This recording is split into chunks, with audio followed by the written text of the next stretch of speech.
ชีวิตเป็นเช่นเจ้าสร้างขอต้อนรับเข้าสู่รายการพลังแห่งชีวิตรายการเพื่อการสร้างแรงบันดาลใจโดยผมสุนัย เลาหาวิวัฒน์ผู้ดำเนินรายการมาพบกับท่านผู้ฟังทุกวันเสาร์เวลา 11 โมงถึงเที่ยงทางสถานีวิทยุเพื่อการศึกษาพระพุทธศาสนาและวัฒนธรรมคลื่น FM 104.5 เมกะเฮิรตซ์ออกอากาศณวัดฝายหินมหาวิทยาลัยเชียงใหม่จังหวัดเชียงใหม่สำหรับรายการของเราเป็นรายการสดครับท่านผู้ฟังสามารถโทรศัพท์เข้ามาซักถามได้ที่หมายเลขโทรศัพท์ 0857088122 ในช่วง 15 นาทีสุดท้ายก่อนหมดรายการและวันนี้นำเสนอท่านในเรื่องปีนี้คุณใช้ชีวิตแล้วหรือยัง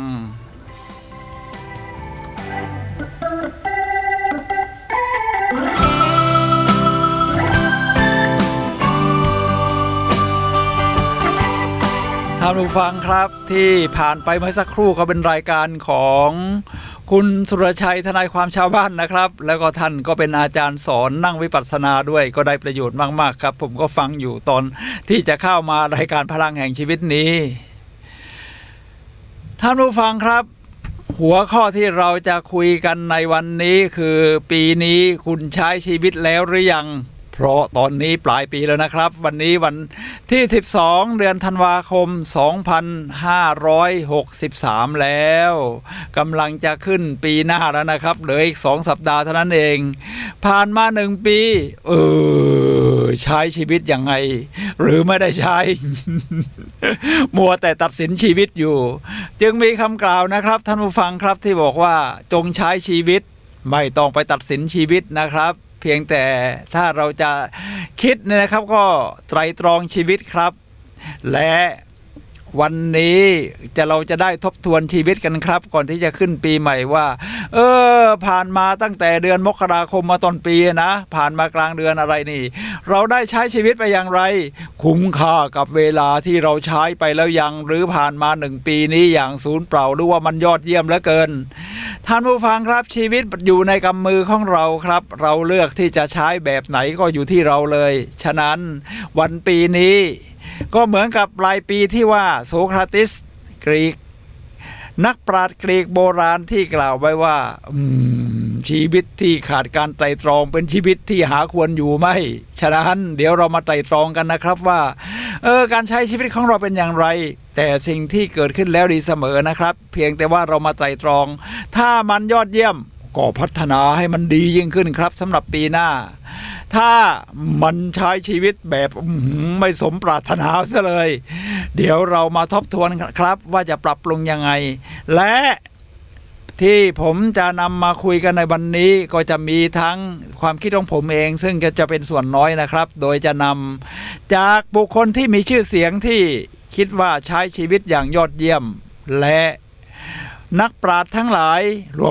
วมกันมาให้ได้เวลา1ชั่วโมงนี้แหละครับท่านผู้ฟังครับ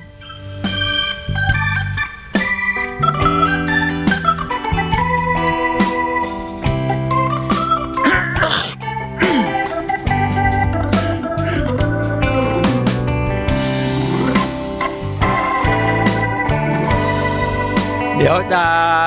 เช็คกับทางแฟนคลับนิดนึงนะครับว่าเป็นอย่างไรบ้าง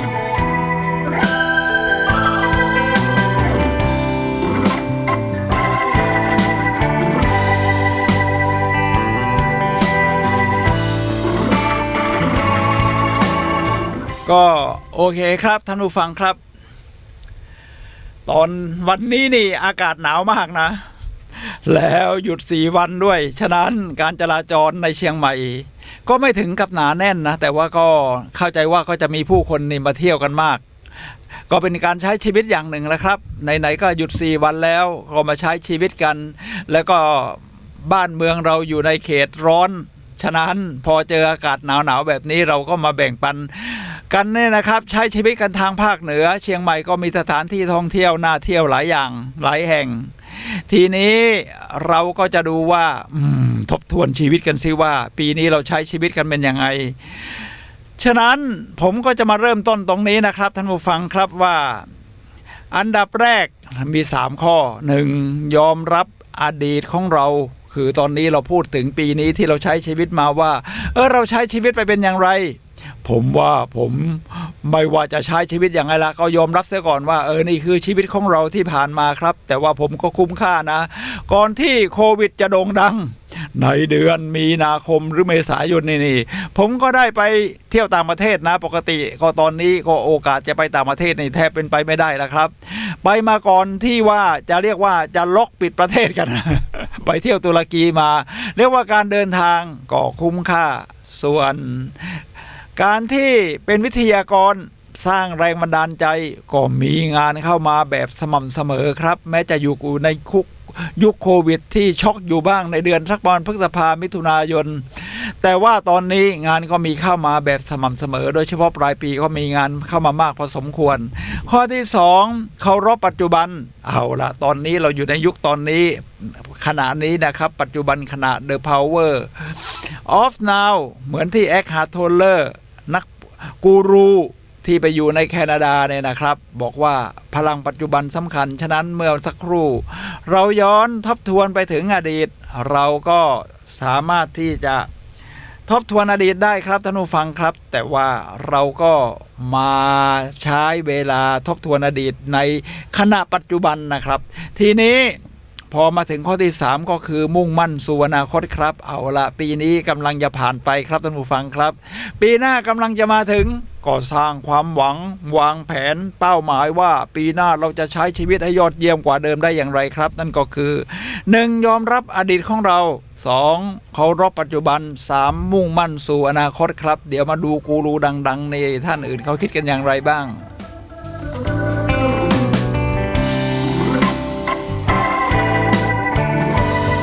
คนแรกคนนี้โด่งดังมากพอเอ่ยชื่อนี่น่าจะรู้จักกันเยอะนะครับก็คืออีรอนมัสก์ครับเอาดูหน้าตาเขาซะหน่อยนี่หน้าตาอีรอนมัสก์ครับนี่ผมก็เตรียมมาปึกใหญ่ๆเขาเรียกว่า1 ชั่วโมงนี่ก็จะพยายามแบ่งปันให้ครบเลยครับอีรอนมัสก์นี่เป็นผู้มีชื่อเสียงหลายเรื่องครับทั้งทางด้านอวกาศทางด้านแนวคิดทางด้านอะไรถูกป่ะเดี๋ยวมนุษย์จะอพยพไปอยู่ดาวอังคารกันประมาณนั้นนะครับแล้วก็คิดการเดินทางที่แบบเป็นลูปนะครับเป็นท่อเคลื่อนคือเขาเป็นนักคิดแล้วก็นักลงทุนที่มีความสำคัญของระดับอเมริกาและของโลกเอาละครับอีลอนมัสก์เขาบอกว่าอย่างนี้ครับว่าชีวิตนั้นสั้นเกินไปที่คุณจะไม่ทำในสิ่งที่คุณชอบตอนนี้ก็หายเจอครับว่าท่านชอบอะไรอีลอนมัสก์นี่เขาเป็นนักคิดนะครับตอนเด็กๆนี่เขาเข้ากับเพื่อนอะไรไม่ค่อยได้เพราะว่าเขาเป็นคนที่จินตนาการไปไกลเวลาสิ่งที่เขาชอบมากคืออ่านหนังสือแถวบ้านนี่นะครับห้องสมุดข้างบ้านที่เขาอ่านจนครบทุกเล่มว่างั้นเถอะจนกระทั่งไม่มีหนังสือที่เล่มที่ไม่เคยอ่านเขาก็จะไปบอกบรรณารักษ์ครับว่าจะมีหนังสือใหม่ๆเข้ามาไหมเพราะผมอ่านหมดไปแล้วนะเนี่ยบรรณารักษ์ก็เลยต้องไปหาหนังสือใหม่ๆมาและอีลอนมัสก์เขาก็ชอบข่าวร้านหนังสือไปเปิดดูสารบัญทำให้เขากลายเป็นนักคิดที่ยิ่งใหญ่ครับฉะนั้นการอ่านนี่ผมว่ายอดเยี่ยมครับผมมีบุคคลที่รู้จักกันท่านเป็นผู้บัญชาการเรือนจำจังหวัดน่านครับท่านผู้ฟังครับผมว่าถ้าเรือนจำใช้นโยบายอย่างนี้นะยอดเยี่ยมมากครับคือเขาขอบริจาคมาที่ผมแล้วผมก็แชร์การขอบริจาคต่อไปให้กับญาติมิตรที่มีจิตศรัทธาครับคือเขาบอกว่าหนังสือเนี่ยสร้างชีวิตได้ว่างั้นเถอะเขาบอกว่าเนื่องจากผู้ต้องขังเนี่ยจะถ้าให้ดีเราสามารถที่จะหรือเขาสามารถที่จะเปลี่ยนตัวเองโดยการปรับทัศนคติพฤติกรรมและที่สำคัญคือให้รู้ว่าเป้าหมายชีวิตของตัวเองคืออะไรแล้วให้หาทางหรือใช้ความพยายามที่จะเดินไปสู่เป้าหมายนั้นโอ้โหผมว่าผู้บัญชาการเรือนจำจังหวัดน่านนี่นะครับผมว่ายอดเยี่ยมมากท่านมีแนวคิดไกลท่านก็บอกว่าหนังสือนี่จะช่วยได้หนังสือช่วยได้ผมก็เลยแชร์ต่อครับแล้วท่านก็บอกว่าให้ส่งทางไปรษณีย์อะไรก็ได้ที่ส่งไปที่เรือนจำจ่าหน้าถึงผู้บัญชาการเรือนจำจังหวัดน่านเนี่ยนะครับขอให้ใส่ชื่อผู้ส่งด้วยเพราะว่าท่านจะมีหนังสือขอบคุณมาเป็นรายบุคคลผมว่าก็งานหนักเหมือนกันนะพอผมแชร์ไปโดยเฉพาะ กับญาติมิตรนี่ครับเขามีหลายคนบอกจะโมทนาจะสาธุจะอะไรทำนองนี้แม้แต่ทั้งรวบรวมทำผ้าป่าแต่ผมว่าแต่ละคนนี่ส่งไปรษณีย์ไปดีกว่าแล้วไม่ต้องส่งไปมากนะในความเป็นผมส่งหนังสือที่คุณชอบจริงๆนะอาจจะเป็นเล่มเก่าหรือหาซื้อใหม่ก็ยังได้แล้วก็เลือกไปสักแค่เล่ม2 เล่มก็พอหนังสือที่ดีมีคุณค่าผมก็ตอบขอบคุณทุกคนนะครับที่มีจิตกุศลว่า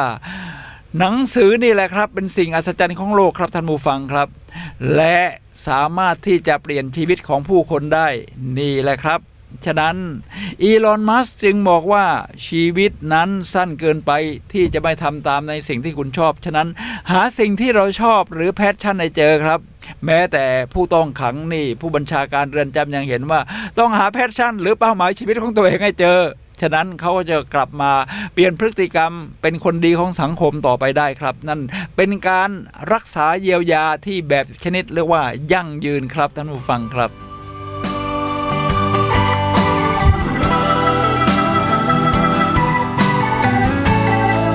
ทีนี้คนอื่นล่ะครับคนอื่นผมจะเอานักร้องดังๆมั่งแม้จะไม่ใช่ยุคสมัยปัจจุบันอาจจะผ่านมาสัก10 กว่าปีแล้วเนี่ยนะครับแต่ตอนนี้ก็ยังดังอยู่นั่นก็คือมาดอนน่าครับนี่หน้าตาของเธอก็เรียกว่าเป็นผู้หญิงสะสวยมีความคิดเป็นของตัวเองนะครับเป็นตัวของตัวเองและทำในสิ่งที่เขาชอบเรียกว่าใช้ชีวิตในแพชชั่นของฉันเขาเป็นนักร้องป๊อปนะครับเพลงป๊อปเวลาออกอัลบั้มแต่ละครั้งหรือไปทัวร์เนี่ยนะครับโอ้โหแฟนคลับนี่เพียบมากมายแม้ตอนนี้อายุจะมากแล้วก็ยังสร้างเทรนด์ต่างๆเช่นเรื่องของการแต่งตัวออกอัลบั้มแม้ตอนนี้จะนานๆครั้งเนี่ยนะครับกล่าวไว้อย่างนี้ครับว่ามีชีวิตอยู่อย่างเสือปีเดียวดีกว่ามีชีวิตอยู่อย่างแกะ100 ปีผมละชอบประโยคนี้มากครับท่านผู้ฟังครับลองดูสิครับว่าในปีที่ผ่านมานี่ฉันใช้ชีวิตอย่างเสือหรือว่าใช้ชีวิตอย่างแกะนี่มันก็เดินตามกันไปเราเห็นฝูงแกะใช่ไหมครับบ้านเราอาจจะไม่ค่อยมีแกะให้ดูแต่ว่าท่านถ้าไปตามประเทศเขาถ้าจะเห็นแกะนี่เดินตามกันมาผมเคยไปนิวซีแลนด์เขาบอกนิวซีแลนด์นี่มีประชากรแกะนี่มากกว่าประชากรของผู้คนในนิวซีแลนด์อีกปรากฏว่ามันก็เดินตามกันอย่างนี้นะครับเดินตามกันไปว่าคนข้างหน้าหรือเรียกว่าจ่าฝูงอะไรก็ได้นำไปทางไหนก็ตามไปเรื่อยแม้กระทั่งการฝึกเลี้ยงแกะนี่นะครับเขาก็ใช้นกหวีดแล้วก็ใช้สุนัขต้อนฝูงแกะนะถ้าเราไปดูที่นิวซีแลนด์จะมีการแสดงครับเขาจะต้อนฝูงแกะมาแบบนี้นะครับ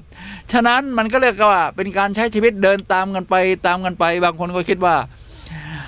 ถ้าใช้ชีวิตเดินตามกันไปมันจะปลอดภัยแล้วแต่มันไม่สร้างสรรค์มันอาจจะไม่ใช่เราก็ได้แต่เราไปฝืนใจอยู่มันก็ไม่มีความสุขมันไม่ใช่ได้ใช้ชีวิตแบบที่เราชอบมันต้องเอาใหม่ใช้ชีวิตอย่างเสือแค่ปีเดียวไม่ต้องนานหรอกครับท่านผู้ฟังครับใช้ชีวิตอย่างเสือปีเดียวนี่หมายถึงว่าฉันเป็นเจ้าของชีวิตฉันใช้ชีวิตที่ยอดเยี่ยมฉันมีแพชชั่นฉันรู้เป้าหมายฉันรู้ว่าดาวเหนือของฉันคือตรงไหนแล้วฉันกำลังเดินไปในทิศทางนั้นไม่จำเป็นต้องเดินตามใครเป็นฝูงแบบแกะ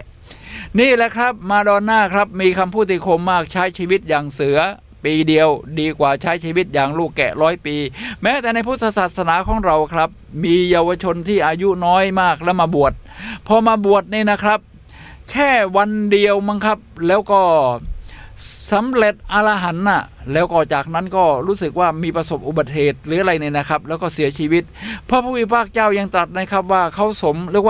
ว่าสมชาติเกิดว่างั้นแต่แม้อายุจะน้อยนะครับอายุจะสั้นแต่ใช้ชีวิตคุ้มค่าแล้วสำเร็จอรหันต์แล้วนะครับดีกว่าที่โอ้โหบางคนอายุยืนยาวมากแต่ก็ใช้ชีวิตไปวันไม่ได้สร้างสรรค์ไม่ได้เรียนรู้ไม่ได้พัฒนาตัวเองนี่แหละครับมาดอนน่าสุดยอดนะครับมีชีวิตอย่างเสือปีเดียวดีกว่ามีชีวิตอย่างแกะ100 ปีครับ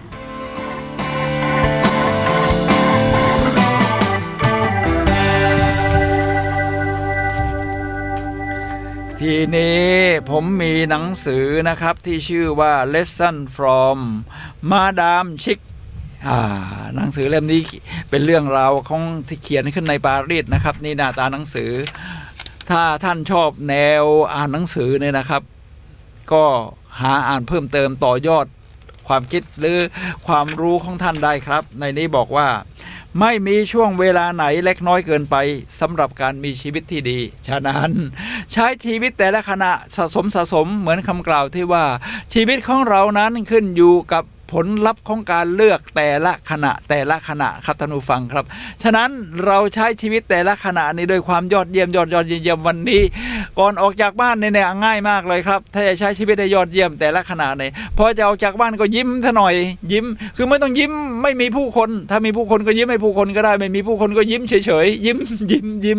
พอยิ้มเรารู้สึกท่านก็สะดวกยอดเยี่ยมฉันมีความยอดเยี่ยมนะฉันพร้อมที่จะแบ่งปันสิ่งดีๆให้ผู้อื่นเหมือนว่าไปปรากฏกายที่ไหนท่านก็เปล่งประกายไปว่างั้นเถอะนะครับเอาละครับเดี๋ยวจะดูคนอื่นบ้างครับผู้ฟังครับ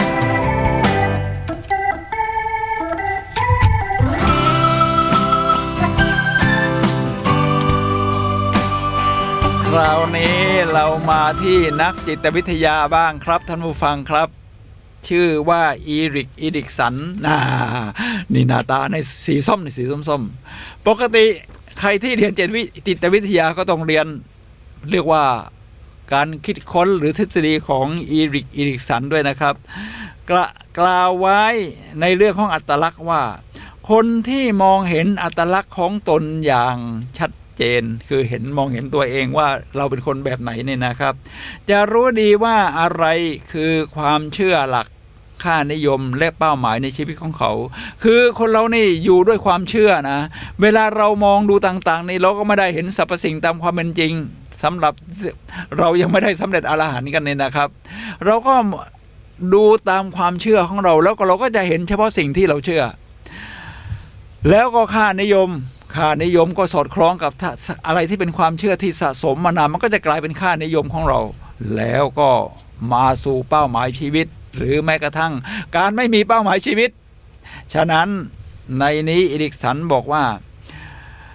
คนที่มองเห็นอัตลักษณ์ของตัวเองเขาจะรู้ครับว่าอะไรคือความเชื่อหลักฉะนั้นเราก็หาสิ่งที่เป็นบวกก็ได้ครับว่าฉันสามารถที่จะพัฒนาได้ที่เรียกว่า mindset นะครับ mindset ที่ growth mindset ที่เราพัฒนาได้เราไม่ใช่ประเภท fix mindset คือเกิดมาแบบไหนก็แบบนั้นไม่ต้องพัฒนากันเลยแล้วก็รู้ว่าค่านิยมของฉันคืออะไรคือชอบแบ่งปันสร้างสรรค์สังคมที่ดีนี่คือเป้าหมายของชีวิตของเขาเขาก็จะใช้แนวทางไปแบบนั้นและรู้ว่าคนในกลุ่มและชุมชนของเราล้อมเขามาอย่างไร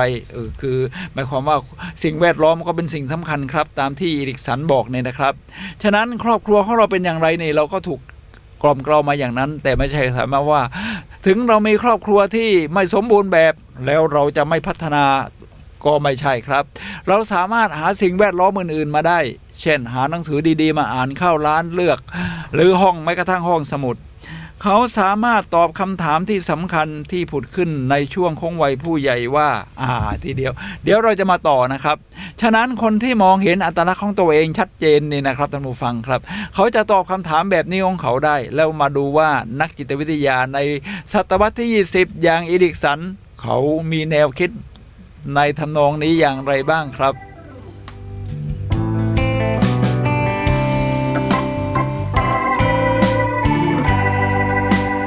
เขามีคำถามให้เราคิดอยู่2ข้อครับท่านผู้ฟังครับอีริกสันถามว่า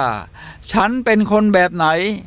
และฉันอยากเป็นคนแบบไหนคำถามแรกคือตอนนี้ฉันเป็นคนแบบไหนเป็นผลลัพธ์ของการสะสมมาจากอดีตจนมาถึงปัจจุบันเนี่ยแล้วฉันเป็นคนแบบไหนล่ะเห็นแก่ตัวหรือว่าชอบแบ่งปัน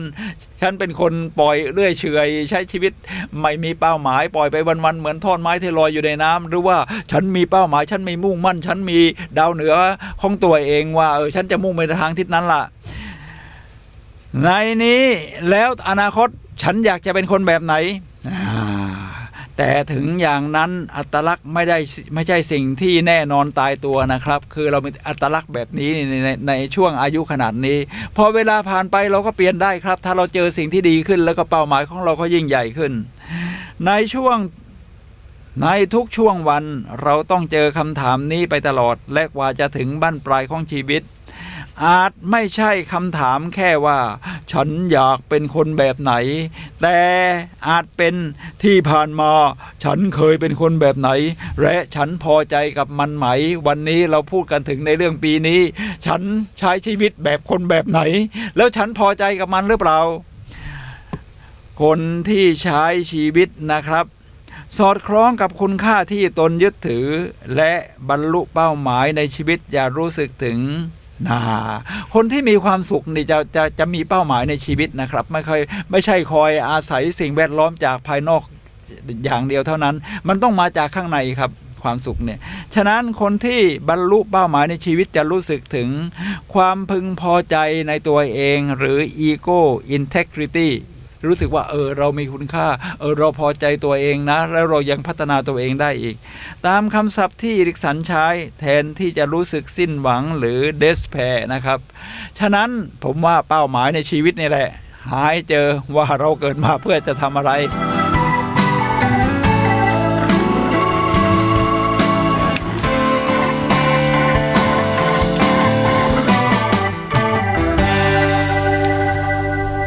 คราวนี้เรามาที่นักเขียนบ้างครับท่านผู้ฟังครับ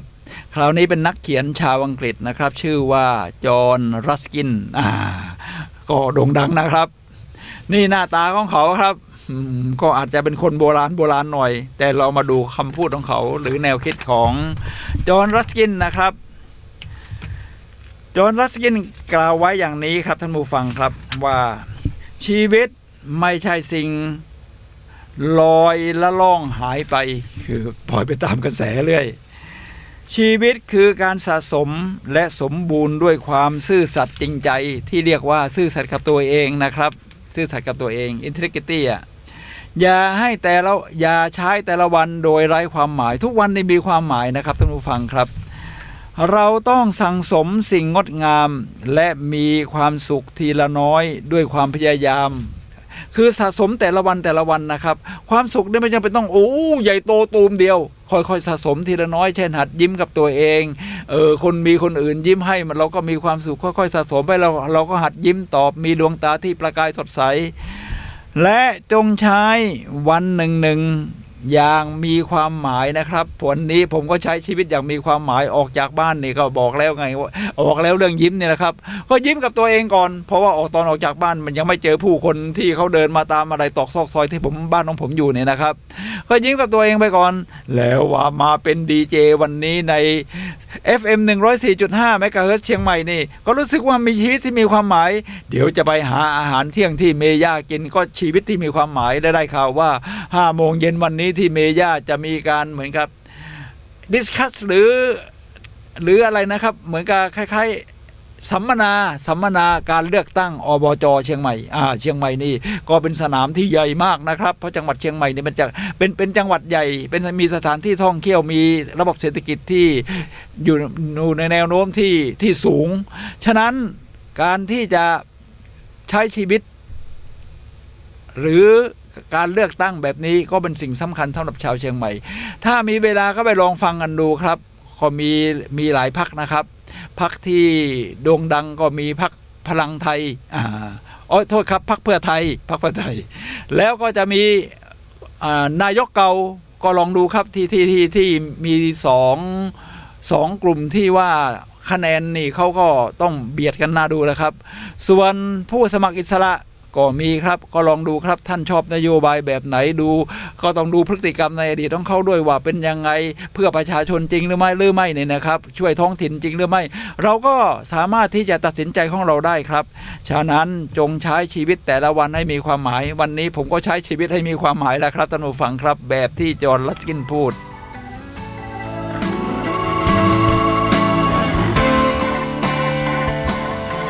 ทีนี้มาถึงคนที่เป็นหมอเป็นแพทย์กันบ้างครับเป็นสุภาพสตรีชื่อว่าอลิซาเบธคูเบลเลอร์รอสเป็นแพทย์ชาวสวิตครับแม้จะอายุมากแล้วนี่หน้าตาของเธอชุดสีม่วงนี่แหละครับท่านผู้ฟังครับแล้วหน้าตายังยิ้มแย้มแจ่มใสขนาดนี้คิดดูสิอายุขนาดนี้แล้วผมว่าเขาต้องใช้ชีวิตยอดเยี่ยมแน่ๆเลยมาดูกันเป็นยังไงเธอบอกว่าอย่างนี้ครับว่าจงใช้ชีวิตจงรักจงหัวเราะ จงเรียนรู้โอ้ทั้ง4อย่างนี่ก็ยอดเยี่ยมไอ้ที่ผมชอบมากคือหัวเราะครับ การหัวเราะทำให้รู้สึกมันหน้าตากล้ามเนื้อมันคึกคักขึ้นมาทันทีฮอร์โมนดีๆก็หลั่งเช่นเอนโดฟินโดพามินเซโรโทนินทำนองนี้นะครับท่านผู้ฟังครับลองมาดู4หัวข้อของแพทย์หญิงอลิซาเบธคูเบเลอรอสเนี่ยนะครับผมว่าเขาเป็นนักเป็นหมอที่มีชื่อเสียงโด่งดังในเรื่องการใช้ชีวิตนะครับจงใช้ชีวิตครับใช้ชีวิตคือเกิดมาเนี่ยให้คุ้มค่ากับชีวิตของเราไม่ใช่ว่าเกิดมาแล้วก็รอเรียนหนังสือทำงานวัยทองแก่เจ็บแล้วก็ตายมันไม่มีคุณค่าอะไรก็จงใช้ชีวิตจงใช้ชีวิตแล้วก็จงรักครับฉะนั้นเวลาเราดูนักปราชญ์ที่สำคัญเนี่ยเขาจะพูดถึงความรักคือคุณเริ่มจากรักตัวเองเมื่อคุณรักตัวเองเป็นนี่คุณมีความรักพร้อมแล้วในคุณก็แบ่งปันความรักแบบนี้ให้คนอื่นนะครับจากคนใกล้ชิดไปสู่วงที่กว้างขึ้นเป็นความรักครับรวมทั้งรักโลกใบนี้แล้วจงหัวเราะตามที่บอกไปแล้วขอหัวเราะอีกทีนึง และจงเรียนรู้เพราะโลกนี้ยังมีสิ่งที่ให้เรียนรู้มากมายครับโดยเฉพาะยิ่งมาสมัยนี้นี่นอกจากหนังสือแล้วนี่นะครับคุณก็ต้องลงทุนนะเวลาจะซื้อหนังสืออ่านแต่ถ้าจะดูฟรีๆ YouTube นะผมว่าสุดยอดเลยจะหาอะไรนี่ทุกฟรีทุกเรื่องคุณอาจจะเสียเวลาหน่อยที่เขามีโฆษณาบ้างเพราะไม่งั้น YouTube ก็คงอยู่ไม่ได้หรอกครับเพราะว่าค่าใช้จ่ายคงมหาศาลที่จะสะสมวิดีโอของคนทั้งโลกเอาไว้ แล้วก็แชร์ให้คนต่างบุคคลทั้งโลกได้ศึกษานี่นะครับแม้กระทั่งการซ่อมชักโครกไปจนถึงอวกาศไปจนถึงแนวการใช้ชีวิตการให้พลังใจทำนองนี้นะครับฉะนั้นอลิซาเบธคูเบเลอรอสนะคูเบลอสนะครับว่าจงใช้ชีวิตจงรักจงหัวเราะจงเรียนรู้สิ่งเหล่านี้คือเหตุผลที่เรามีชีวิตอยู่ชีวิตคือการเดินทางบทหนึ่งนะครับท่านผู้ฟังครับชีวิตคือการเดินทางไม่ใช่จุดหมายปลายทางหากไม่เคยใช้เลยมันย่อมไม่ใช่สิ่งอื่นใดจงใช้ชีวิตที่หัวใจกำลังเต้นรัวนะตอนนี้เดี๋ยวนี้เอาตอนนี้เลยครับท่านผู้ฟังครับวันนี้ถ้าท่านคึกคักขึ้นมาในก็ออกไปยืดเส้นยืดสายหรือทำอะไรที่ท่านชอบนะครับท่านผู้ฟังครับ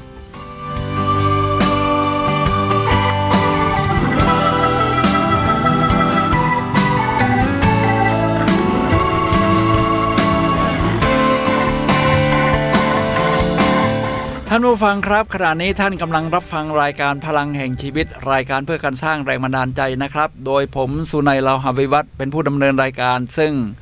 มาพบกับท่านผู้ฟังทุกวันเสาร์เวลา 11 โมงถึงเที่ยงทางคลื่น FM 104.5 เมกะเฮิรตซ์ครับวันนี้ใกล้สิ้นปีแล้วเราคุยกันในเรื่องปีนี้คุณใช้ชีวิตแล้วหรือยังเอาละครับคราวนี้บางคนว่าถ้าใช้ชีวิตลดผลเกินไปเดี๋ยวมันก็จะเสี่ยงผมจะมีตัวอย่างให้ดูนะครับท่านผู้ฟังครับคนนี้อายุมากสักหน่อยหนึ่งแต่ว่าเขาเป็นนักขับรถแข่งฟอร์มูล่าวันละนี่หน้าตาเนี่ยนะครับนี่เป็นอย่างนี้เลยครับนี่อันคนบนสุดกำลังยืนกอดอกอยู่แล้วก็ฉากหลังเขาก็จะเป็นสนามแข่งรถเนี่ยนะครับเขาชื่อว่าเดลฮาร์ดนักแข่งรถวัยสูงขนาดนี้เนี่ยนะครับทีนี้มีเหตุการณ์ตอนหนึ่งของชีวิตของเขาคือเขาขับรถแข่งอยู่แล้วก็เกิดอุบัติเหตุก็เป็นข่าวใหญ่โตนะครับเพราะเดลฮาร์ดในโด่งดังพอสมควรเป็นข่าวใหญ่โตว่าเดลฮาร์ดประสบอุบัติเหตุขณะขับรถแข่งฟอร์มูล่าวันแล้วก็ถึงแก่กรรมเสียชีวิตท่านผู้ฟังครับหลายคนก็ออกมาพูดประเภทที่ใช้ชีวิตอย่างแก่บอกว่าโอ้ไปมีอาชีพเสี่ยงแบบนี้ทำไมไม่อยู่อย่างสบายสงบไม่ต้องไปขับรถแข่งแบบนี้ก็ได้ใช้ชีวิตแบบอื่นท่านผู้ฟังครับมีหลายคนไปเสียดายชีวิตแทนเขาแต่ไม่ครับมีคำพูดที่ว่าท้ายที่สุดแล้วไม่มีใครมีชีวิตเป็นนิรันดร์ครับมีปราชญ์เขียนถึงเดลฮาร์ดครับว่าแต่ท้ายที่สุดแล้วไม่มีใครมีชีวิตเป็นนิรันดร์สิ่งที่สำคัญกว่าเรื่องว่าเราตายอย่างไรคือเรา ใช้ชีวิตอย่างไรอย่าต่างหากเรียกว่าเดลฮาร์ดนี่เขาตายอย่างไรนี่ขึ้นอยู่กับเขาใช้ชีวิตอย่างไรคือการขับรถนี่เป็นชีวิตจิตใจของเขาครับท่านผู้ฟังครับฉะนั้นแม้จะตายคาพวงมาลัยแบบนี้เขาก็รู้สึกว่าภูมิใจในการใช้ชีวิตถ้าคุณใช้ชีวิตอย่างแกะคุณก็ตายอย่างแกะเอาพอแก่แล้วก็ตายยิ่งทำให้ดูแลสุขภาพกับแถมป่วยตายเป็นภาระลูกหลานอีกนี่แหละครับเรียกว่าเดลฮาร์ดเป็นนักขับรถแข่งเขาเสียชีวิตแบบเดียวกับที่เขาใช้ชีวิตนั่นคือไล่ตามความฝันและแข่งกีฬาที่เขาเป็นหนึ่งในยอดฝีมือนี่ใช้ชีวิตอย่างเสือปีเดียวดีกว่าใช้ชีวิตอย่างแกะ100 ปีครับท่านผู้ฟังครับ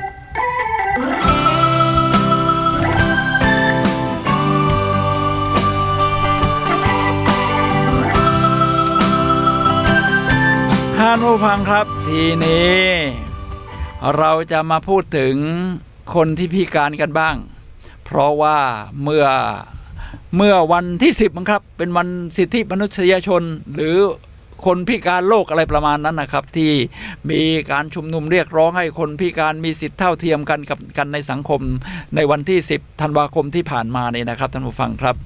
เอาละครับคนเขียนหนังสือคนนี้นี่ชื่อว่าจิมสโตวอลผมจะบอกว่าคนนี้ตาบอดตาบอดปกติจะทำอะไรนะมันไม่มีความหมายกับชีวิตเราอะไรทำนองนี้นะครับไม่ครับท่านผู้ฟังครับเขาเขียนหนังสือที่โด่งดังมากที่ชื่อว่า Wisdom for Winners คือปัญญาแห่งผู้ชนะนะครับปกสีดำๆนี่มีแปลเป็นไทยถ้าท่านชอบหนังสือในแนวนี้นี่หาอ่านได้เลยจิมสโตวอลเข้ามาตาบอดเอาตอนที่เรียนปี 1ของมหาวิทยาลัยก็ลองคิดดูเลยคนที่เคยเห็นอะไรชัดเจนมาตลอดแล้วก็เป็นโรคชนิดหนึ่งที่จะต้องทำให้ตาบอดอย่างถาวรเนี่ยนะครับมันอาจจะทำให้หมดอะไรตายอยากก็ได้แล้วใช้ชีวิตไปวันแบบลูกแกะแต่เขาไม่ครับเขากลับบอกว่าจะใช้สิ่งที่เหลืออยู่นี่ให้เป็นประโยชน์เช่นใช้นิ้วสัมผัสเรียนรู้อักษรเบรลใช้หูฟังทำนองนี้ครับเขาก็จะมีหนังสือเสียงนี่มากมายที่จะเรียนรู้ต่อยอดความรู้ของเขาและเขาก็มาเป็นนักพูดที่ยิ่งใหญ่ในหนังสือนี้ผมจะนำเรื่องการใช้ชีวิตของเขานะครับว่าเขาพูดถึงเรื่องแบบนี้ได้อย่างไรและทำให้เขามีพลังใจและกลับมาเป็นนักพูดสร้างแรงบันดาลใจและนักเขียนที่โด่งดังระดับโลกได้อย่างไรจิมสโตวอลพูดไว้อย่างนี้ครับว่าทุกวันคือของขวัญและเราไม่มีทางรู้ได้ว่าเมื่อไรเวลาของเราจะหมดผมหวังว่าเมื่อวันสุดท้ายในชีวิตมาถึงเราจะจากโลกนี้ไปในขณะที่เรากำลังทำสิ่งที่ตัวเองรักที่สุดด้วยความฝันทุกอย่างที่เรามีให้ตายไปขณะที่เรากำลังทำสิ่งที่เรารักนะครับท่านผู้ฟังครับในโลกนี้ยังมีคนที่มีชีวิตอย่างยืนยาวเขาไปมาแล้วทุกที่เห็นมาแล้วทุกอย่างและลงมือทำทุกสิ่งแต่ก็ยังมีไฟในการใช้ชีวิตซึ่งช่วยสร้างพลังให้กับใครก็ตามที่โชคดีที่ได้อยู่ใกล้กับพวกเขาคนเหล่านี้เชื่อว่าช่วงเวลาที่ดีที่สุดในชีวิตของพวกเขายังมาไม่ถึงจงพิจารณาชีวิตและตารางเวลาของคุณนะครับอะไรคือสิ่งที่คุณทำแล้วมีความสุขและอะไรที่สร้างคุณค่าได้มากที่สุดครับหาให้เจอครับผมเองเป็นวิทยากรสร้างแรงบันดาลใจคือบรรยายทั้งคนปกติและบรรยายทั้งคนพิการคือคนพิการนี่มี7 ชนิดนะครับในเมืองไทยนี่ก็ไปบรรยายที่ลำปางมีทั้งแขนขาดขาขาดตาบอดหูหนวกอะไรทำนองนี้แต่มีอยู่ที่หนึ่งครับที่ผมไปที่นครสวรรค์ตรงนั้นนี่บรรยายให้เฉพาะคนตาบอดอย่างเดียวคิดดูดิครับคนตาบอดนี่จะไปทำอะไรเนี่ยครับก็บรรยายให้เขารู้สร้างเป้าหมายชีวิตครับสร้างเป้าหมายชีวิตเห็นเป้าหมายชีวิตใช้ชีวิตอย่างมีคุณค่าถึงใช้จากสิ่งที่เหลือเนี่ยครับทำจากสิ่งที่เราทำได้ในสิ่งที่มีหน้าที่ที่อยู่ไม่ต้องรอว่าถ้าฉันตาดีไม่ต้องท่านะครับเอาเลยตรงนี้ตาบอดนี่แหละหลายคนก็ได้สร้างเป้าหมายชีวิตบางคนก็ได้เป็นเจ้าของโรงเรียนหลังจากนั้นนะเจ้าของโรงเรียนนวดแผนไทยบางคนก็กลายเป็นนักบรรยายนี่แหละครับท่านผู้ฟังครับจิมสโตวอลในหนังสือ Wisdom for Winner ครับ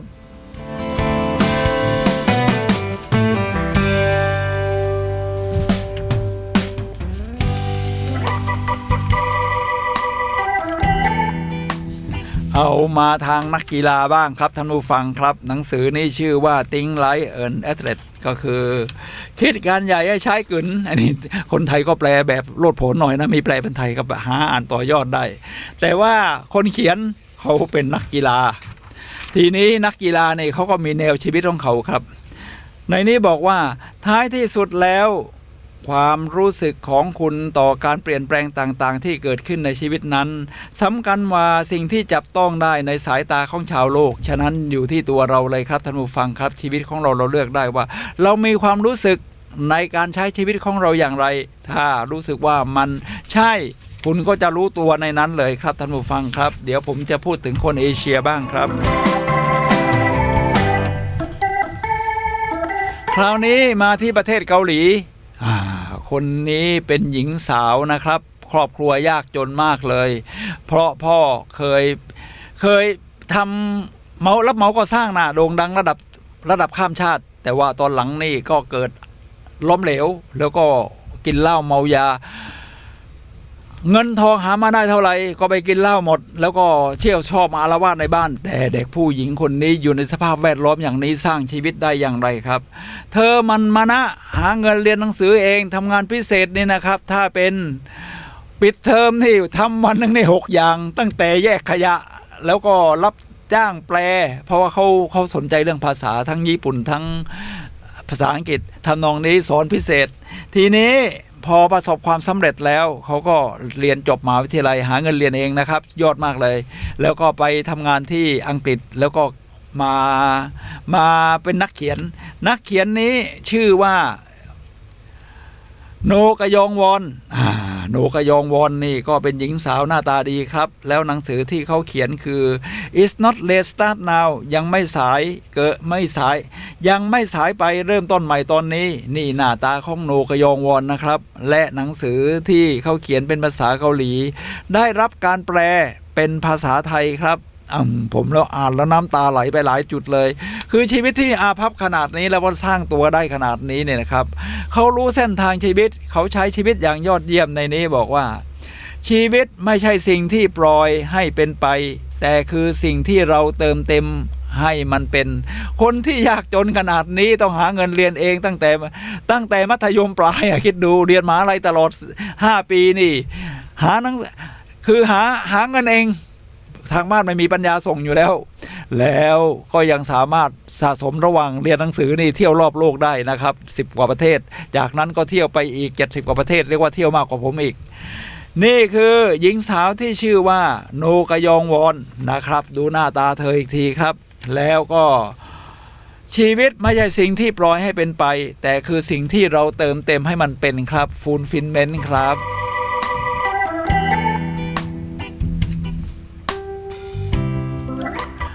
มาถึงภาพยนตร์บ้างผมเป็นคนชอบดูหนังเพราะสมัยเด็กๆนี่หน้าบ้านมีโรงหนังอยู่2 โรงก็คอยไปดูแล้วเรื่องอะไรดีดูแล้วก็รู้สึกว่ามันสอนชีวิตเราเหมือนกันในภาพยนตร์เรื่องนี้ชื่อว่ามี before you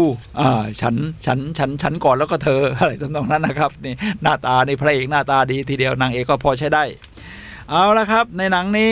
พระเอกเป็นคนพิการเป็นคนพิการนี่แม้คุณจะมีเงินมีอะไรเนี่ยแต่ว่าเวลาคุณการใช้ชีวิตก็ยากแต่ว่ามันอยู่ที่กำลังใจอย่างที่ว่าเขาก็ต้องคือเขาต้องนั่งวีลแชร์นะเรียกว่าเดินไม่ได้ก็ต้องคอยหาพี่เลี้ยงมาเรื่อยแล้วก็ทีแรกก็อาจจะอารมณ์ไม่ดีอะไรเงี้ยก็ไล่พี่เลี้ยงเปลี่ยนพี่เลี้ยงมาเรื่อยทีมาถึงนางเอกนะครับนางเอกนะเขาสอนวิธีใช้ชีวิตครับแล้วก็คนพิการนี่ขอสามารถที่จะปรับชีวิตได้ในนี้นะครับผมดูว่าจะเป็นบทพูดของใครนะครับคือพระเอกผู้พิการจากอุบัติเหตุพูดกับนางเอกคือเอากลายเป็นว่าคนพิการให้กำลังใจนางเอกที่เป็นคนดีที่มาเป็นพี่เลี้ยงคอยอาบน้ำคอยถูตัวให้อะไรนี่นะครับว่าคุณต้องเปิดมุมมองใหม่ๆแสดงว่ามีวิสัยทัศน์กว้างมากคนพิการนี่ชีวิตมีครั้งเดียวคุณมีหน้าที่ใช้ชีวิตให้เต็มที่นะรูทนางเอกเขาชื่อรูทครับดูหน้าตาหนังนะครับเพราะว่าไปดูใน Netflix ก็ได้ครับพระเอกหน้าตาดีทีเดียวนางเอกก็ใช้ได้ครับขอย้ำชื่อหนังอีกครั้งหนึ่งว่ามี Before You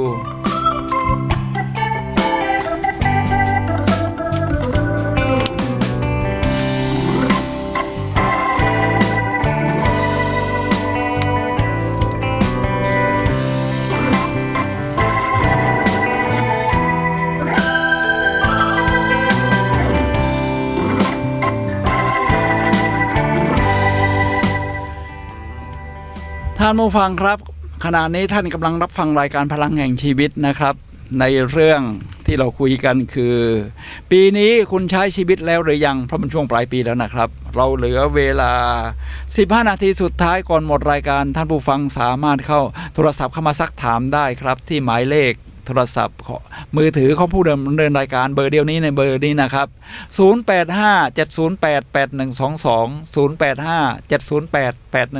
0857088122ครับ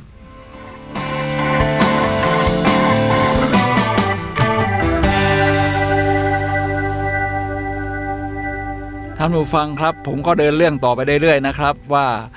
ภาพยนตร์เรื่องมี Before You ที่พระเอกเป็นคนพิการต้องนั่งวีลแชร์เนี่ยครับเขาประสบอุบัติเหตุเนี่ยนะครับแล้วก็เดินไม่ได้มีบทสนทนาที่สร้างแรงบันดาลใจเอามากๆว่าการใช้ชีวิตจะเป็นอย่างไรคนพิการยังคิดได้แบบนี้นะครับท่านผู้ฟังครับใช้ชีวิตให้คุ้มใช้ชีวิตให้คุ้มครับคือนางเอกนะครับอันนี้เรียกว่าใช้ชีวิตให้คุ้มแล้วตอนท้ายนี่นะครับเรียกว่าพอนางเอกเขาเรียนจบแล้วก็โตขึ้นเขาก็อยากจะไปทำงานอื่นที่มันก้าวหน้ามากขึ้นไม่ใช่เป็นพี่เลี้ยงไปตลอดชีวิตนี่นะครับตอนที่จะแยกจากกันนี่นะครับนางเอกก็ต้องไปตามเส้นทางของตัวเองพระเอกก็มอบเงินเหมือนกับให้โบนัสให้จำนวนหนึ่งครับเพื่อให้ไปต่อยอดให้ไปใช้ชีวิตไปเริ่มชีวิตที่เป็นเป้าหมายของนางเอกนะครับพระเอกคนพิการของเราที่นั่งวีลแชร์ก็พูดเป็นคำสอนผมก็เป็นคำสอนของตัวเองด้วยในนี้บอกว่าใช้ชีวิตให้คุ้มครับหมายถึงนางเอกผลักดันตัวเองอย่าจมปลักใส่ถุงน่องลายขวางซึ่งนางเอกเขาเป็นคนชอบใส่ถุงน่องลายขวางอย่างภาคภูมิใจแล้วก็การได้รู้ว่าคุณมีศักยภาพเป็นสิ่งที่วิเศษสุดการได้รู้ว่าเรามีศักยภาพนะครับแล้วก็ใช้ออกมาเต็มที่จดหมายของพระเอกถึงนางเอกก่อนอำลาโลกหมายความว่าชีวิตเขาตอนหลังก็สั้นลงนะเพราะว่าคือพิการแล้วเนี่ยมันก็ถึงจุดหนึ่งก็ต้องจากโลกไปแต่ว่าเขาใช้ชีวิตยอดเยี่ยมที่แม่เราคิดแบบนี้สรุปสำหรับคนที่ขี้เกียจอ่านนะครับเอาละครับจะมีคำสรุปอยู่2หัวข้อคือที่พระเอกให้แนวคิดกับนางเอกคือ1ชีวิตมีความสุขชีวิตที่มีความสุขชีวิตที่ดีที่หนังพยายามสื่อสารออกมาในตอนแรกให้ดูทั้งคู่สมหวังกับความรักกับชีวิตในแบบที่ตนอยากเป็นมันคนละเรื่องกันเราไม่สามารถเปลี่ยนแปลงชีวิตใครได้หรอกเพราะตัวตนที่เขาเป็นคือสิ่งที่อยู่กับเขาทั้งชีวิตความรักและความสุขที่เรามอบให้กับเขามันชั่วครั้งชั่วคราวทำให้เขามีชีวิตแต่ไม่ได้อยู่กับเขาตลอดไปนะครับท่านผู้ฟังครับสอนดีมากอันนี้เป็นบทเหมือนกับบทวิจารณ์หนังนะครับเราไม่สามารถเปลี่ยนแปลงใครหรือตัวตนของใครได้ที่เราทำได้ดีที่สุดคือมอบสิ่งที่ดีมอบความรักและความสุขครับท่านผู้ฟังครับและในข้อที่2นะครับของหนังเรื่องนี้ที่ดูแล้วก็สรุปว่าคือหมายความว่าถอดบทเรียนว่างั้นเถอะการที่เราให้ความสำคัญกับคนรอบข้างเป็นสิ่งที่ดีแต่อย่าให้เรื่องของคนรอบข้างมีอิทธิพลเหนือชีวิตเราอย่าเอาเรื่องของคนรอบข้างมาทำให้เราไม่ได้ใช้ชีวิตในแบบที่เราอยากเป็นไม่ได้ทำในสิ่งที่เราอยากทำชีวิตคนเราเกิดมาครั้งเดียวใช้ไส้คุ้มแค่คนอื่นบ้างคิดถึงคนรอบข้างบ้างดูแลคนข้างกายแต่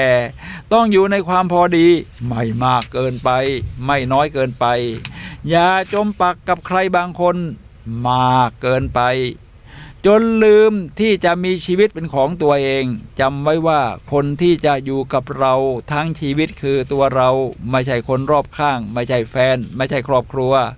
ออกไปดูโลกกว้างออกไปใช้ชีวิตไปค้นหาตัวเองไล่ตามความฝันทำสิ่งที่อยากทำชีวิตคนเราเกิดมาครั้งเดียวใช้มันให้คุ้มนี่คือภาพยนตร์เรื่องมี Before You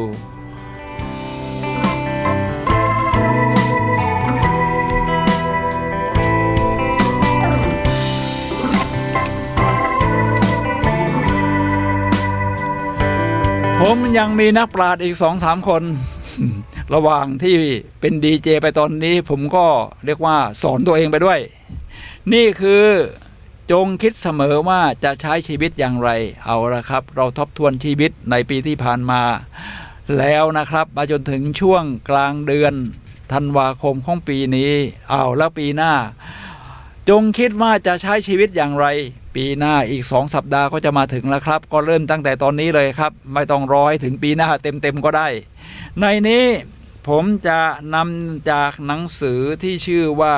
Le Live Secret des Fumis เข้าใจว่าเป็นหนังสือฝรั่งเศสนะครับเขียนโดยเบอร์นาร์ดเวอร์เบอร์อันนี้หน้าตาของหนังสือเขาทำเป็นรูปมดนะแต่ว่ามีบทความที่ยอดเยี่ยมมากเลยนะครับในหนังสือนี้บอกว่าไม่ว่าเรื่องใดก็จงทำเถิดจะเล็กน้อยแค่ไหนก็ไม่เป็นไรจงทำชีวิตคุณให้มีความหมายก่อนความตายมาเยือนคุณไม่ได้เกิดมาโดยเปล่าประโยชน์จงหายพบว่าคุณเกิดมาเพื่ออะไรจงจำไว้ว่าการเกิดมาของคุณไม่ใช่เรื่องบังเอิญครับท่านผู้ฟังครับเรียกว่าเราทุกคนเกิดมาอย่างมีความหมายแต่ว่าเวลาเราใช้ชีวิตนี่ก็ใช้ขึ้นกับเราเลยใช้แบบไม่มีความหมายบ้างใช้แบบมีความหมายก็ยิ่งยอดเยี่ยมหาให้เจอครับเมื่อใช้ชีวิตอย่างมีความหมายเนี่ยมันจะไปได้ทุกทางเหมือนกับที่ว่า Find out your own North Star ค้นหาดาวเหนือแท้ของเธอให้พบนะครับดาวเหนือแท้คือถ้าเป็นดาวบนท้องฟ้ามันก็เคลื่อนไปตามวงโคจรของจักรวาลเนี่ยแหละครับท่านผู้ฟังครับเวลาเราอยู่บนพื้นโลกเราก็เห็นว่ามันเคลื่อนไปแต่ละขณะในตอนกลางคืนแต่มันมีดาวอยู่ดาวหนึ่งคือดาวเหนือหรือ North Star ซึ่งเป็นดาวที่ปักหลักคงที่นะครับแล้วก็ใช้นำทางของการเดินเรือในสมัยโบราณเอาละครับดาวเหนือนั้นคือเหมือนกับเป้าหมายชีวิตของเราว่าเราเกิดมาเพื่อทำอะไรครับท่านผู้ฟังครับทีนี้อาจจะมีคำทักท้วงว่าโอ้ดาวเหนือเนี่ยมันอยู่ไกลมากเนี่ยแล้วมันคว้ายากมันคว้าไม่ถึงหรอกท่านผู้ฟังครับนอสตาดาวเหนือของเรานั้นแม้เราจะคว้ากลับมาไม่ได้นะครับแต่อย่างน้อยมันก็ช่วยให้เราไม่หลงทางรู้ว่าชีวิตในชาตินี้ที่เกิดมาแล้วเรากำลังใช้ชีวิตอยู่ที่ผ่านมาและก็กำลังจะใช้ชีวิตต่อไปในปีหน้าเนี่ยนะครับเราจะเดินไปทางไหนเรียกว่าเดินโดยไม่หลงทางเราจะเข้าไปสู่เป้าหมายสร้างคุณค่ากับตัวเองและคนรอบข้างและสังคมนี้ครับท่านผู้ฟังครับ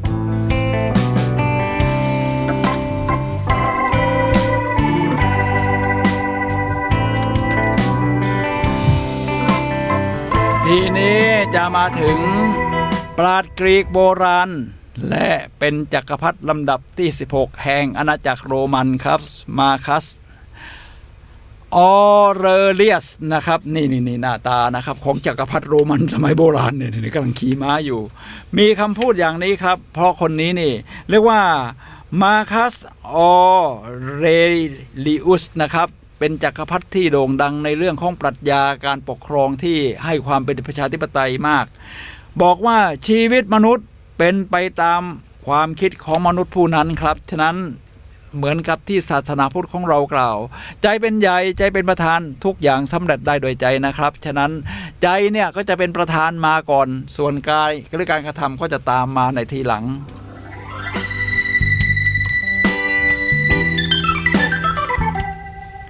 เอาละครับท่านผู้ฟังครับเราไปถึงจักรวรรดิโรมันแล้วคราวนี้มาอยู่ในยุคศตวรรษที่19บ้างนักปราชญ์คนนี้ผมว่าสำคัญนะเขาชื่อเดลคาร์เนกีเขาเขียนหนังสือในยุคศตวรรษที่18-19นี่โด่งดังมากครับท่านผู้ฟังครับเช่นวิธีชนะมิตรการพูดในที่ชุมนุมชนอะไรประมาณนั้นครับ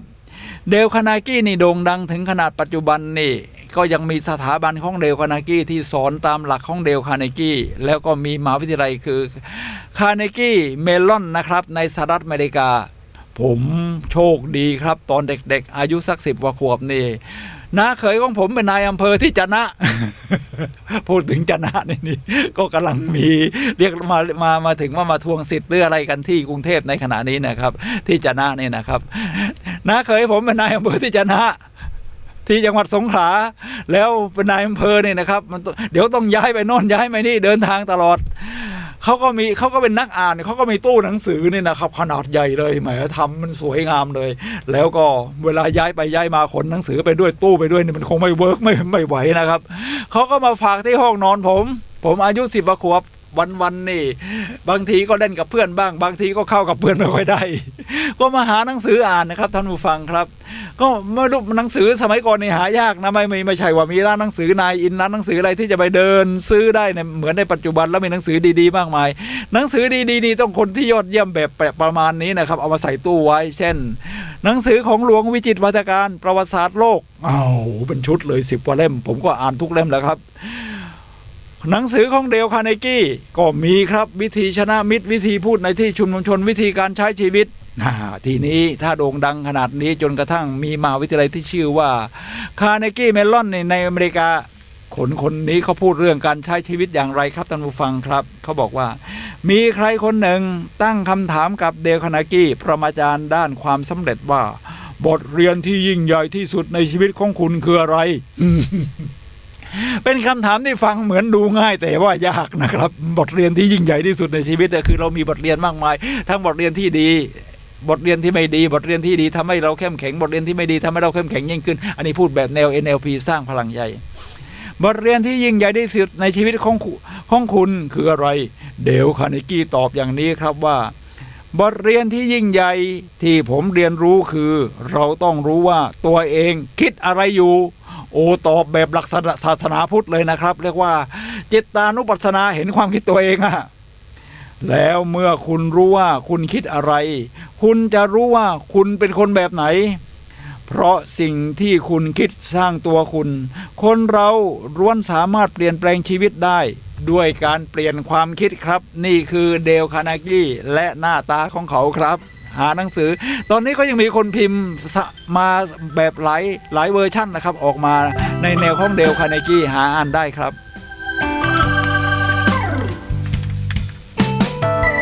สุดท้ายแล้วครับคราวนี้กลับมาที่ชาวเอเชียบ้างคราวนี้เขาเป็นนักเขียนชายชาวเกาหลีเอาเกาหลีนี่เขามีนักเขียนที่มีแนวคิดการใช้ชีวิตดีๆนะครับเขาชื่อว่าอิมแจซองผู้เขียนหนังสือจงใช้ชีวิตแบบที่เธอต้องการจริงๆผมก็เอาเรื่องของเขาเนี่ยนะครับมากล่าวต่อยอดมาใช้ชีวิตในแบบที่เราต้องการอันดับแรกคือให้ค้นหาเป้าหมายก่อนเหมือนกับเวลาเราจะสร้างความสุขที่มันออกมาจากภายในนี่ต้องให้รู้ว่าเราเกิดมาเพื่อทำอะไรสร้างเป้าหมายให้เป็นอะไรนะครับใช้ชีวิตจะทำให้เรารู้ว่าเราคิดอะไรอยู่จะใช้ชีวิตแบบไหน1 ปีที่ผ่านมาตอนนี้นะครับปี63นี่ทบทวนชีวิตของเราครับแบบโสคราติสว่าและเมื่อเราทบทวนแล้วเรารู้จุดยืนของเราแล้วปีหน้าอีก2 สัปดาห์จะมาถึงเราจะใช้ชีวิตแบบมีความหมายอย่างไรครับท่านผู้ฟังครับและตอนนี้เป็นช่วงสุดท้ายของรายการครับท่านผู้ฟังครับผมสุนัย ลาหวิวัฒน์และรายการพลังแห่งชีวิตขอลาท่านผู้ฟังไปก่อนในเรื่องของปีนี้คุณใช้ชีวิตแล้วหรือยังพบกันใหม่วันเสาร์หน้าเวลา 11 โมงถึงเที่ยงทาง FM 104.5 เมกะเฮิรตซ์เชียงใหม่ครับท่านผู้ฟังครับใช้ชีวิตนะครับ